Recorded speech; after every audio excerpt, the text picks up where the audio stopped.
Good morning all of you. Welcome to इतिसा classes. आज हम लेकर आए हैं CITS के बारे में डिटेल्स। CITS क्या है? आप स्क्रीन पे देख रहे हैं, क्राफ्ट इंस्ट्रक्टर ट्रेनिंग स्कीम। ये एक प्रकार का ट्रेनिंग स्कीम है जिसके द्वारा हम CITS कंप्लीट करते हैं। जो CITS करने से क्या फ़ायदे हैं? मान लीजिए आप एक टीचर बनना चाहते हैं तो उसके लिए एलिजिबिलिटी होनी चाहिए। तो टीचर बनने के लिए या तो आपको BTC करना पड़ता है या B.Ed करना पड़ता है। अगर आप BTC करते हैं तो प्राइमरी स्कूल के टीचर बनते हैं, B.Ed करते हैं तो जूनियर और हाई स्कूल के टीचर बनते हैं। उसी प्रकार ITI में इंस्ट्रक्टर बनने के लिए CITS का होना जरूरी है। तो ये बहुत ही इम्पोर्टेंट है। तो CITS के लिए कौन कौन एलिजिबल होंगे? तो CITS के लिए ज़रूरी है ITI पास होना चाहिए, डिप्लोमा पास हो या फिर डिग्री में भी BE और BTech हो। ITI में वैसे जो NCVT से पास हैं वो तो एलिजिबल हैं। यदि ITI SCBT से पास हैं तो उनके लिए कंडीशन क्या है? उनके पास NAC होना चाहिए, नेशनल अप्रेंटिसशिप सर्टिफिकेट। यानी SCBT ITI करने के पश्चात उन्हें अप्रेंटिस करना होगा, तब जाकर वो एलिजिबल होंगे CITS के लिए। ये कंडीशन है CITS का।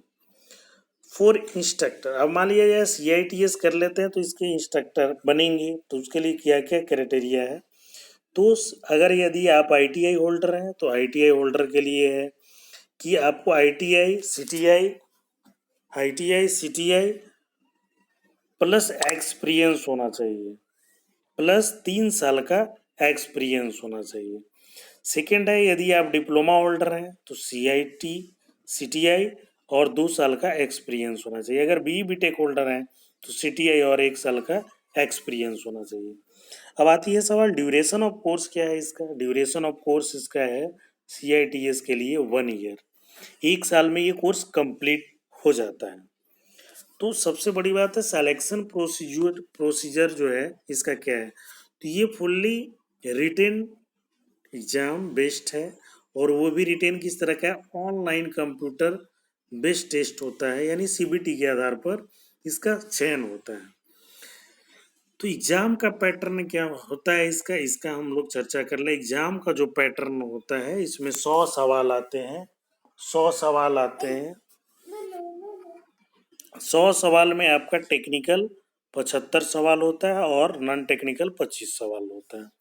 टेक्निकल सवाल से मतलब क्या है आपका? टेक्निकल मतलब ट्रेड रिलेटेड, आपका ट्रेड रेलिवेंट्स जो क्वेश्चन होंगे 75 आपके ट्रेड से आएंगे, और 25 सवाल जो आएंगे न्यूमेरिक एप्टीट्यूड और रीजनिंग होंगे।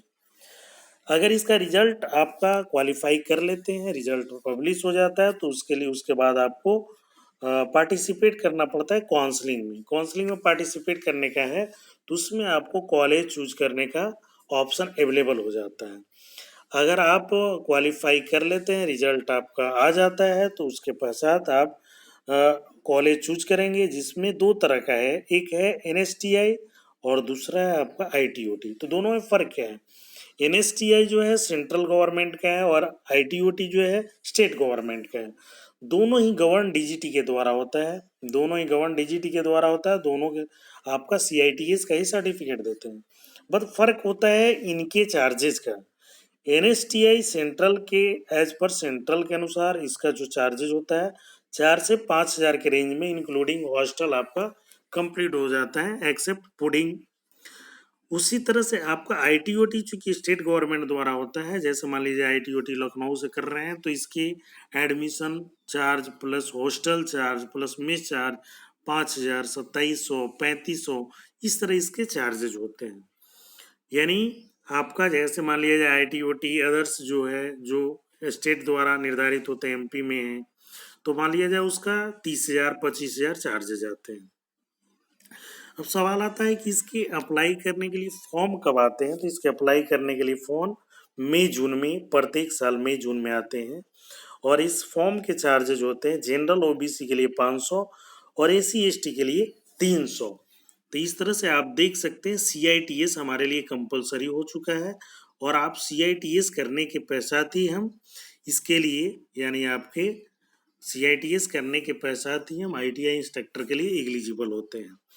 आपके पास एक्सपीरियंस तो होना ही होना है, ITI हो या डिप्लोमा हो या डिग्री हो, एक्सपीरियंस के साथ साथ आपका ये CITS कंपलसरी हो चुका है, इसलिए CITS करना होगा। धन्यवाद।